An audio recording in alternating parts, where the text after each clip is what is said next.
ETF index mutual funds నేర్చుకుని stock మార్కెట్లో రాణించాలనుకుంటున్నారా? వెంటనే ఈ నెంబర్కి కాల్ చేయండి. హాయ్ హలో నమస్తే welcome back to Suman TV. ప్రస్తుతం మనతో పాటు ఉన్నారు అనలిస్ట్ మందడి కృష్ణారెడ్డి గారు. సార్తో మాట్లాడు. నమస్తే సార్. నమస్తే అమ్మా. సార్, ఈ మధ్య కాలంలో భార్యా బాధితులు ఎక్కువైపోయారు. సూసైడ్స్ చేసుకుంటున్నారు, చంపబడుతున్నారు. రీసెంట్గా సాఫ్ట్వేర్ ఎంప్లాయ్ ఏంటంటే వాళ్ళ భార్య డబ్బులు ఇస్తేనే కాపురం చేస్తానంటుందంట. అసలు ఇది ఎంత విచిత్రం అంటే అంత విచిత్రం. దీని బాధపడలేక పోనీ డైవర్స్ ఇద్దామా అంటే డైవర్స్ ఇవ్వాలి అంటే నాకు ఇంత నువ్వు ఇవ్వాలి, మెయింటెనెన్స్ డబ్బులు ఇవ్వాలి అని చెప్పేసి ఒక డిమాండ్ ఉంది. ఎందుకు ఇలా తయారవుతున్నారు అంటారు? ఈ భార్య బాధితులు ఎందుకు పెరిగిపోతున్నారు? ముఖ్యంగా ఏంటంటే అమ్మా, సమాజంలో స్త్రీ పురుషుల మధ్య వ్యత్యాసం తగ్గిపోతుంది. అంటే నువ్వెంత అంటే నువ్వెంత అనుకునేట్లు పరిస్థితులు ముందు ఏర్పడ్డాయి. పూర్వకాలంలో పరిస్థితి ఏంటంటే స్త్రీకి విద్య తక్కువ, ఉపాధి అవకాశాలు తక్కువ, ఆర్థిక స్వావలంబన తక్కువ, ఇలాంటివన్నీ తక్కువ ఉండటం వల్ల పురుషుడి ఆధిపత్యంతో అవసరమైతే స్త్రీని బెదిరించో, భయపెట్టో, లేకపోతే తన ఆధిపత్యం చూపించో ఒంటింటికి పరిమితం చేసినంత కాలం పెద్దగా ఈ విషయాలు బయటికి రాలేదు. ఇంకోటి, ఒకసారి పిల్లలు కలగడం మొదలుపెట్టిన తర్వాత పిల్లల కోసం బతకడం మొదలుపెట్టింది. ఇంకా భర్త ఏమైనా కానీ వాడు ఏమైనా చేసుకుని ఎట్టనా పోనీ నా పిల్లల్ని పెంచుకున్నాం, పెద్ద చేసుకొని కన్నబిడ్డల్ని నేను గొప్పవాళ్ళని తయారు చేసుకోవడం కోసం తన జీవితం అంతా పిల్లల కోసం అంకితం అవడం మొదలుపెట్టింది. కానీ రాను రాను ఏమైందంటే వీళ్ళకి ఎడ్యుకేషన్ ఎక్కువైపోయింది, వీళ్ళకి ఉద్యోగ అవకాశాలు ఎక్కువైపోయినాయి, ఉపాధి అవకాశాలు ఎక్కువైపోయినాయి, అన్ని రంగాల్లో ముందుకెళ్ళే అవకాశం ఏర్పడింది. ఎప్పుడైతే స్త్రీ ఒక రకంగా ఆధిపత్య ధోరణికి పొజిషన్ వచ్చిందో వీళ్ళలో కొంతమంది ఏమో దీన్ని బాగా చదువుకున్న వాళ్ళు, శక్తి సామర్థ్యాలు ఉన్నవాళ్ళు ఆలోచించి నాకు భగవంతుడు ఒక గొప్ప అవకాశాన్ని కల్పించాడు కాబట్టి నా జీవితంలో వచ్చే భాగస్వామి కూడా నేను సమానంగా ఉండి అతన్ని కూడా చూస్తూ నేను కూడా ఉండి అతనితో సమానంగా నేను ఎదగాలి అని కోరుకుంది. సమాన గౌరవాన్ని, సమాన ప్రేమను పంచడం మొదలుపెట్టింది. కానీ ఎక్కువ శాతం ఏమయ్యారంటే అన్బ్యాలెన్స్డ్ అయిపోయారు. అంటే ఒకేసారి లాటరీ తగిలినట్టు పరిస్థితి ఏర్పడింది. అంటే అప్పటిదాకా ఒక ఊబిలో ఉండే పరిస్థితి కానీ ఒక ఇంటికే పరిమితం అయ్యే పరిస్థితుల నుంచి ఒక్కసారి ప్రపంచం లోపల ఎక్కడికైతే అక్కడికి వెళ్ళిపోవడం, విదేశాలకు కూడా వెళ్ళిపోవడం, ఒక్కరే ప్రయాణం చేయడం కూడా పరిస్థితి ఏర్పడటం, తను కావాలంటే డబ్బు విషయంలో కానీ మిగతా విషయంలో కానీ తను ఏ నిర్ణయమైనా తీసుకోగలిగే ఒక స్వతంత్రత ఎప్పుడైతే లభించిందో అది చాలామందిలో ఏమైందంటే ఒక అన్బ్యాలెన్స్డ్ అయిపోయి వాళ్ళుగా చెడు వైపు వాళ్ళు ప్రయాణం చేయడం మొదలుపెట్టారు. అంటే మానసికంగా నేను ఏదైనా చేయగలుగుతాను, నా ఇష్టం. ఒకప్పుడు పురుషుడు నా మీద ఆధిపత్యం చేయడం, నేను ఇప్పుడు పురుషుడి మీద ఎందుకు ఆధిపత్యం చేయకూడదు, పురుషుడిని నేను ఎందుకు తక్కువ చేసి చూడకూడదు, పురుషుడు నా కాళ్ళ మీద పడేటట్టుగా నేను ఎందుకు చేసుకోకూడదు, పురుషుడు నా మీద ఆధారపడే పరిస్థితిని ఎందుకు కల్పించకూడదు అన్నటువంటి ఒక ఆధిపత్య ధోరణి పెరిగింది. ఆ పెరిగిన దాని ఫలితమే ఇవాళ ఈ పరిస్థితులు ఏర్పడుతున్నాయి. రెండోది, ఇంట్లో గారభంగా పెంచడం కూడా. చిన్నప్పటి నుంచే మగపిల్లలైనా ఆడపిల్లలైనా ఇద్దరిని సమానంగానే పెంచాలి. ఇద్దరిని కూడా ఏంటంటే కష్టము, కన్నీడు అంటే ఏంటో, బాధ అంటే ఏంటో తెలిసేట్టు చేయాలి. కానీ దురదృష్టవశాత్తు ఏమవుతున్నాయంటే అసలు బాగా డబ్బు ఉన్న వాళ్ళు కానీ, ముఖ్యంగా మధ్యతరగతి జీవుల నుంచి పైకి వెళ్తే మీకు ఆడపిల్లనైనా మగపిల్లలైనా పని చేయనీయకుండా ఉంచాలని తల్లి ఎంతసేపు ఆలోచించేదంటే ఎలాగో అత్తారింటికి వెళ్ళిన తర్వాత నీకు తప్పవు కదమ్మా, ఇప్పుడు ఎందుకులే అమ్మా, ఇప్పుడు ఏమి వంట నేర్చుకోకు, ఇప్పుడు నువ్వేమి వేరే కష్టపడకు, చదువుకో అని చెప్పి వాళ్ళు చదువు మీదే ధ్యాస పెట్టే ప్రయత్నం చేస్తున్నారు. అందువల్ల ఏమైందంటే వాళ్ళకి ఒక రకంగా చదివారు, పైకి వచ్చారు, బయటకు వచ్చారు. ఇవాళ మ్యారేజ్ అయింది. ఈ మ్యారేజ్లో కూడా రెండు రకాలు ఉన్నాయి. ఒకటి, తను ఇష్టపడి తను ప్రేమించి పెళ్లి చేసుకునేటువంటి వాళ్ళు కొందరైతే, తల్లిదండ్రుల బలవంతం మీద పెళ్లి అయ్యేటువంటి వాళ్ళు ఉండేవాడు. ఈ తను చూసిన సమాజం లోపల తను చదువుకున్న టైంలో కానీ లేకపోతే ఉద్యోగం చేసే టైంలో కానీ చుట్టూ ఉండేటువంటి వాళ్ళు మగవాళ్ళతో పరిచయాలు పెరగడం, వాళ్ళందరూ ఎలా ఉన్నారో చూడడం, అందులో కొంతమంది తను ఇష్టపడటం కానీ అలాంటివి కానీ చిన్న ప్రేమలు కానీ ఇట్లాంటివన్నీ చాలా జరుగుతాయి. ఇవి సహజంగా జరుగుతాయి. 190 మంది 95 మంది జీవితాల లోపల ఒక స్త్రీ జీవితంలో కొంతమంది పురుషులు కానీ, పురుషుడి జీవితంలో కొంతమంది స్త్రీలు ఒకరో ఇద్దరు ఉండడం అనేది చాలా సహజంగా జరిగే విషయం. ఈ జరిగిన తర్వాత ఏమవుతుందంటే ఈ సంఘర్షణలో ఫలాని వాడు ఇలా ఉండేవాడిని నేను పెళ్లి చేసుకోవాలని ఒక కోరిక బలంగా పుడుతుంది. కానీ తల్లిదండ్రులు ఏం చేస్తారంటే దానికి భిన్నంగా డబ్బున్నవాడు, లేకపోతే బాగా చదువుకున్నవాడు, లేకపోతే మంచి ఉద్యోగం చేసేవాడు, జీవితంలో స్థిరపడినవాడు చూసి మ్యారేజ్ చేస్తారు.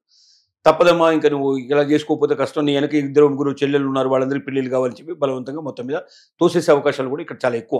తల్లిదండ్రుల ఆలోచన ప్రకారంగా వెళ్లాల్సింది ఇంకా కొంతమంది పిల్లలు వెళ్తూనే ఉన్నారు. అంటే తమకు ఇష్టం ఉన్నా లేకపోయినా ఖచ్చితంగా చెప్పలేరు. చెప్తే మరి నీకు పెళ్లి కాకపోతే మరి ఎట్లా, మరి మన కుటుంబం యొక్క పరువు మర్యాదలు ఏమిటనేది కూడా ఒక రకంగా బలవంతం చేసి చెప్పాలి. అలా ఇష్టం లేని వాడు జీవితంలోకి వచ్చిన తర్వాత వాడిని వదిలించుకోవడానికి మార్గాలు ఏమిటి? ఆ మార్గాల్లోనే ఇలాంటివన్నీ అంచెలంచెలుగా బయటపడుతున్నాయి. ఒకటి, ఇద్దరి మధ్య ఘర్షణ జరిగింది. ఘర్షణ జరిగినప్పుడు ఎవరో ఒకరు కాంప్రమైజ్ కావాలి. ఇద్దరు కాంప్రమైజ్ కాకపోతే ఏమవుతుంది, అది పెరిగి పెద్దదైపోతుంది. చివరికి సవాళ్ళు ఎదుర్కొనే పరిస్థితులు ఏర్పడతాయి. ఇక్కడ బెంగళూరులో కూడా శ్రీకాంత్ అనేటువంటి యువకుడు పద్మ అనే ఒక యువతిని పెళ్లి చేసుకున్నాడు. అది మామూలుగా తల్లిదండ్రులు చేసిన వివాహం ఇది. వివాహం చేసిన మొదటి రోజుల్లో కొద్దిగా ఏదో కాస్త ఇద్దరు కలిసి ఉన్నాడు, బాగానే ఉంది. కొద్ది రోజుల తర్వాత ఇతని యొక్క మరి ఇతనిలో ఉన్న అసమర్థత లేకపోతే ఇతనిలో ఉన్న బలహీనతలు ఏమిటో ఆవిడ కనిపెట్టినట్టుగా ఉంది. ఆవిడ రోజు రోజుకి డామినేట్ చేయడం మొదలుపెట్టింది ఇతని మీద. చివరికి ఇద్దరు కొట్టుకున్నారు, తిట్టుకున్నారు, అన్నీ జరిగాయి. ఆవిడ డిమాండ్లు పెట్టడం మొదలుపెట్టింది. ఆ డిమాండ్లలో ఒక డిమాండ్ ఏంటంటే రోజుకు 5,000 రూపాయలు చొప్పున నెలకి 1,50,000 రూపాయలు నాకు నువ్వు డబ్బులు ఇవ్వాలి. అప్పుడే కాపురం చేస్తా. నువ్వు కాపురం చేయడం అనే కాదు, అసలు నేను నీ భార్యగా ఉండాలి అంటే కాపురం చేస్తున్నా లేదో దేవుడికి అది ఇంకా తెలియదు దాని సంగతి. నీకు నేను సుఖాన్ని ఇస్తాను, ఆనందాన్ని ఇస్తానని చెప్పడంలే. ఇక్కడ కాపురం చేయడం వరకు కూడా అంటే నేను నీతో పాటు కలిసి ఉండాలంటే 1,50,000 రూపాయలు నువ్వు నెలకి ఇవ్వాలి. దీంతో పాటుగా ఏంటంటే నువ్వు సూసైడ్ నోట్ ఒకటి నాకు తయారు చేసి ఇవ్వాలి. ఆ సూసైడ్ నోట్లో ఏమని రాయాలి? నా అంతటా నేను స్వచ్ఛందంగా నేనే చనిపోవాలని నిర్ణయించుకుని ఆత్మహత్య చేసుకుంటున్నాను. నా భార్య దీనికి ఏమాత్రం కారకురాలు కాదు, తను చాలా మంచిది, చాలా ఉత్తమరాలు, తనకు నేను అన్యాయం చేస్తున్నాను, పోతున్నాను అని చెప్పి ఒక లెటర్ తయారు చేసి ఆ లెటర్తో సంతకం పెట్టించుకొని తన దగ్గర పెట్టుకుంది. ఇది అన్ని ఎప్పుడు తెలిసినాయి? పోలీస్ స్టేషన్కి వచ్చి అతను కంప్లైంట్ చేసినప్పుడు కంప్లైంట్లో ఇవన్నీ రాశాడు. నా భార్య నన్ను ఇలా చేస్తుందండి, నాకు ఈ రకంగా పరిస్థితులు కల్పించింది, శారీరకంగా మానసికంగా అన్ని రకాలుగా నన్ను హింసిస్తోంది, నన్ను బాధ పెడుతోంది. ఇంకోటి ఏం చెప్పింది? 498 కేసు వేసేస్తా నేను, వేసేసి మొత్తం మీ వాళ్ళందరినీ నీకు సంబంధించినటువంటి మీ చుట్టాలు బక్కాలు ఎంతమంది ఉన్నారో స్నేహితులు ప్రతి ఒక్కరిని తీసుకొచ్చి జైల్లో పెట్టిచ్చేస్తాను, వాళ్ళందరినీ కూడా హింస పెట్టిచ్చేస్తాను, నీ ఇష్టం చెప్పు అని చెప్పి అతని మీద దాడి చేసింది. ఇవన్నీ భరించలేక తను ఆత్మహత్య చేసుకోవడానికి ప్రయత్నం చేసినా కూడా చివరికి ఇలాగ ఆత్మహత్య లెటర్ తన దగ్గర ఉందండి, ఇది పరిస్థితుందని చెప్పి అతను పోలీసులకు కంప్లైంట్ ఇచ్చాడు. తను కూడా ఉల్టాగా కంప్లైంట్ కూడా ఇచ్చింది. ఇద్దరు కంప్లైంట్ ఇప్పుడు పోలీస్ స్టేషన్లో ఉన్నాయి. అది బెంగళూరులో నడుస్తున్న కథ. కానీ చాలా కథలు పోలీస్ స్టేషన్ రాకుండా ఇంటి దగ్గర కూడా ఇలాంటివన్నీ జరుగుతున్నాయి. అంటే ఇంత జరుగుతాయా, ఇంతకన్నా ఎక్కువ జరుగుతాయా, ఇంతకన్నా తక్కువ జరుగుతాయి, కానీ చాలా మంది బయటకు వచ్చి చెప్పుకొని కూడా చెప్పుకోలేరు. ఎందుకంటే ఇలాంటివి బయట చెప్తే వాళ్ళ కుటుంబాలన్నీ కూడా బాధపడతాయి. 2 కుటుంబాలు కూడా బాధపడే అవకాశాలు ఉన్నాయి. రెండోది, అసమర్థుడైన భర్తగా చిత్రించబడతాడు మార్కెట్లోకి వచ్చిన తర్వాత. రెండోసారి వదిలిపెట్టిన రేపొద్దున ఇంకొకరిని మ్యారేజ్ చేసుకోవాలనుకున్నా కూడా అక్కడికి వచ్చే ఈ సమస్యలు ఏదో ఇది ఇంత జరిగింది వీళ్ళ మధ్య, వీడి దగ్గర ఏ తప్పు లేకపోతే ఆ అమ్మాయి అట్లాగా చేస్తుందా? ఇప్పుడు కొంతమంది పోలీస్ స్టేషన్కి వచ్చి చెప్తున్నారు కాబట్టి మనకి ఇప్పుడు బయటపడుతుంది. పోలీస్ స్టేషన్ రాని కేసులు ఎన్ని ఉన్నాయో, ఎన్ని జీవితాలు ఏం జరుగుతున్నాయో. ఎందుకంటే పోలీస్ స్టేషన్ రావడం వల్ల, మగవాడు పోలీస్ స్టేషన్ రావడం వల్ల అసమర్థుడైన భర్తగా చిత్రీకరించబడతాడు. తర్వాత ఆడది ఎన్ని తప్పులు చేసినా ఒకవేళ ఆడవాళ్ళ మీద ఉండే సింపతి చాలా ఎక్కువ ఉంటుంది. ఆ అమ్మాయి వీడి దగ్గర లోపాలు లేకపోతే ఆ అమ్మాయి ఎందుకు అలా అంటుంది, అమ్మాయి ఎందుకు అలా చేస్తుంది, వీడు బహుశా చిత్రహింసలు పాలు చేసి ఉంటాడు, అందుకే ఆ అమ్మాయి అలాగే కక్ష తీర్చుకొని ఉంటుందని సింపతి కూడా ఆడవాళ్ళ మీదనే ఎక్కువ ఉంటుంది తప్ప మగవాళ్ళ మీద రాదు. ఇప్పుడున్న సమాజం లోపల పరిస్థితి అది సిచ్యువేషన్. ఎక్కువ మంది ఆడవాళ్ళని సమర్థిస్తారు. ఇప్పుడు ఒక ఆడ మగ ఇద్దరు కలిసి కొట్టుకుంటుంటే ఆడదాని పక్షంలో ఎక్కువ మంది మాట్లాడతారు, కానీ మగవాళ్ళ పక్షంలో తక్కువ మంది మాట్లాడతారు. సమాజం అట్లా ఉంటుంది పరిస్థితి.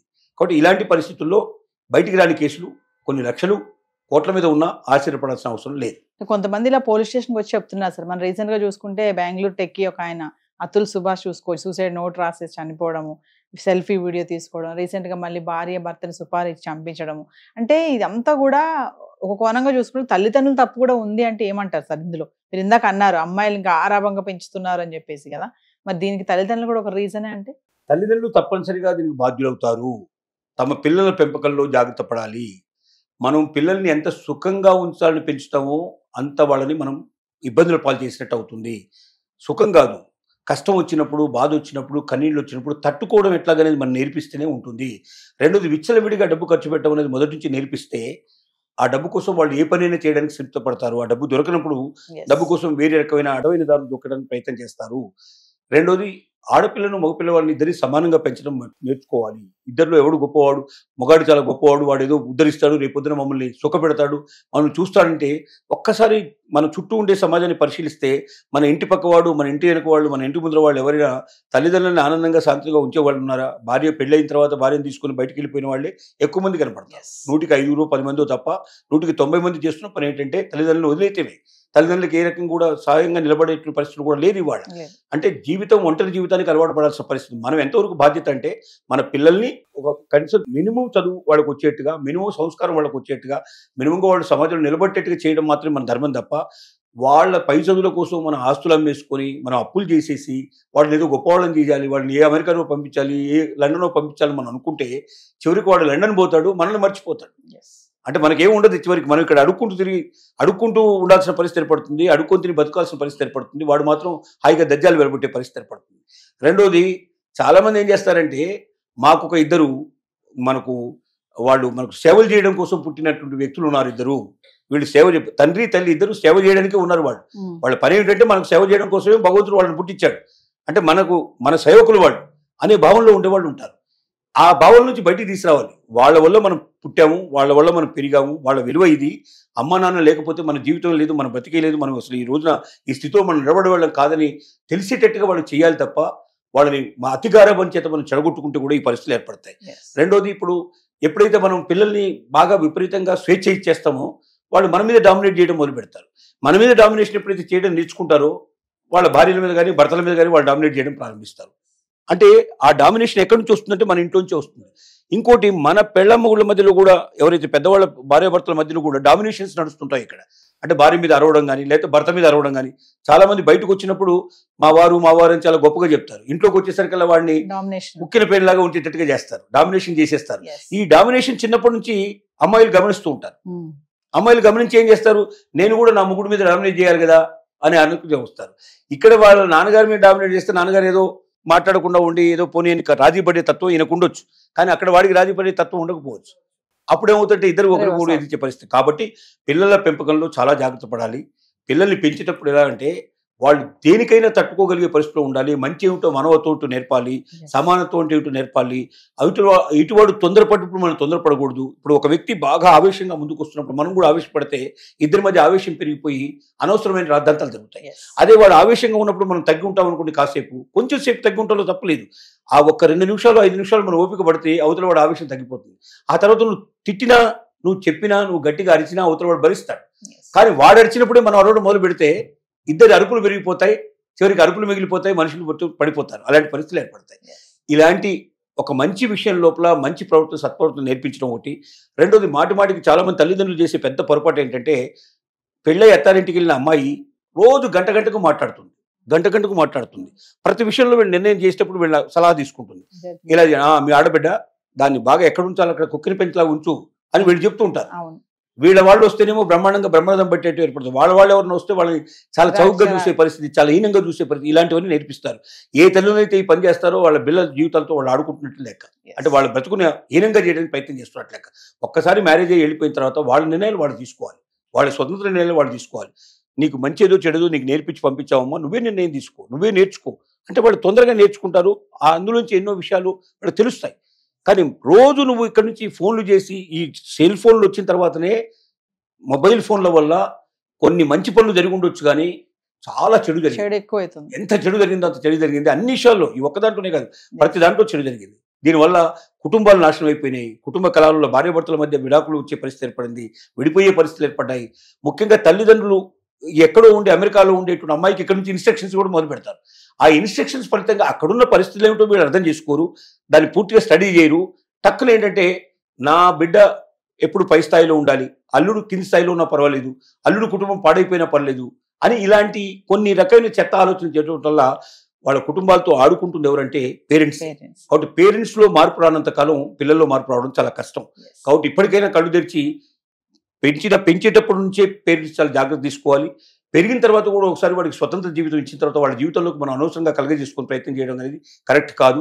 వాళ్ళు అడిగినప్పుడు ఎప్పుడో ఒకసారి ఏదైనా పెద్ద విషయాల్లో మేజర్ డెసిషన్స్లో ఏమైనా అడిగినప్పుడు మనం సలహాలు ఇవ్వచ్చు, కానీ ప్రతిరోజు వాళ్ళకి ఇక్కడ కూర్చొని సలహాలు ఇచ్చుకుంటూ వాళ్ళ జీవితాలను నాశనం చేసే ప్రయత్నం. ఇంకోటి ముఖ్యంగా టీవీ సీరియల్స్ కూడా దాని మీద చాలా ప్రధానమైన పాత్ర వహిస్తున్నాయి. ప్రతి సీరియల్ లోపల లేడీ విలన్స్ ఎలా తయారు చేయాలి, ఎలాగా డామినేట్ చేయాలి, ఎలాగ చంపాలి అవతల వాడిని, ఏ రకంగా చంపొచ్చు, చంపడంలో మార్గాలు ఏమిటో, పద్ధతులు ఏమిటో, ఇలాంటివన్నీ రోజు పొద్దు నుంచి రాత్రి దాకా చూసిన తర్వాత మనుషులు చెడు ఆలోచనలు వస్తాయి, చెడు భావాలు వస్తాయి, కానీ నైతికమైనటువంటి భావతలు రారు. వాళ్ళు మంచి వైపు ప్రయాణం చేయరు.